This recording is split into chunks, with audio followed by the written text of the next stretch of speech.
ஜுரர் 2 இது வந்து ஒரு கேஸ் சம்மந்தப்பட்டது தான். இதில் நம்ம ஹீரோ வந்து 2 பேத்த வந்து விடுவிக்கிறது தான் வந்து அவருக்கு பிளானாகவே இருக்குது.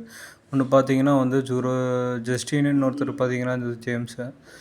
ஜுரர் ஃபஸ்ட்டு பார்ட்டு வந்து ஏற்கனவே வந்து ரிலீஸ் ஆகிருக்கு. அதை பார்த்துருக்கவங்க மறக்காமல் கமெண்டில் சொல்லுங்கள் படம் எப்படி இருக்குன்ட்டு.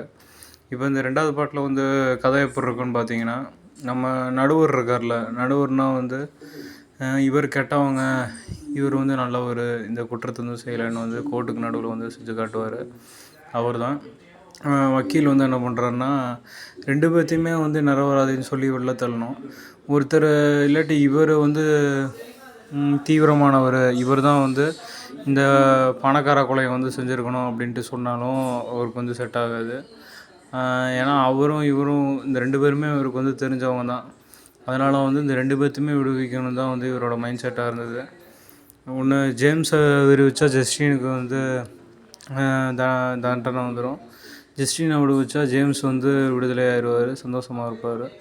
அதனால் வந்து 2 பேர்த்துக்குமே விடுதலை வாங்கி கொடுக்குறதா வந்து இந்த படத்தோட கதையாகவே போயிட்டுருக்கும்.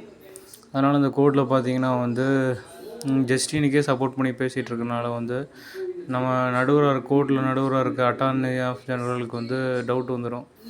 அங்கே இருக்க மேல் நீதிபதிக்கு வந்து சந்தேகம் வந்துட்டு ஜஸ்டின் மேலே வந்து டவுட்டாக அதிகமாக ஆரம்பிக்கும்.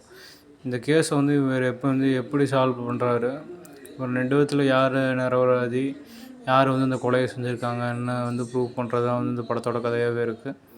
இந்த படம் வந்து இன்னும் தமிழில் வரல, இங்கிலீஷில் தான் இருக்குது.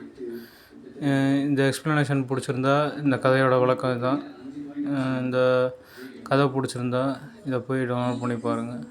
மறக்காம சேனலை சப்ஸ்கிரைப் பண்ணிடுங்க.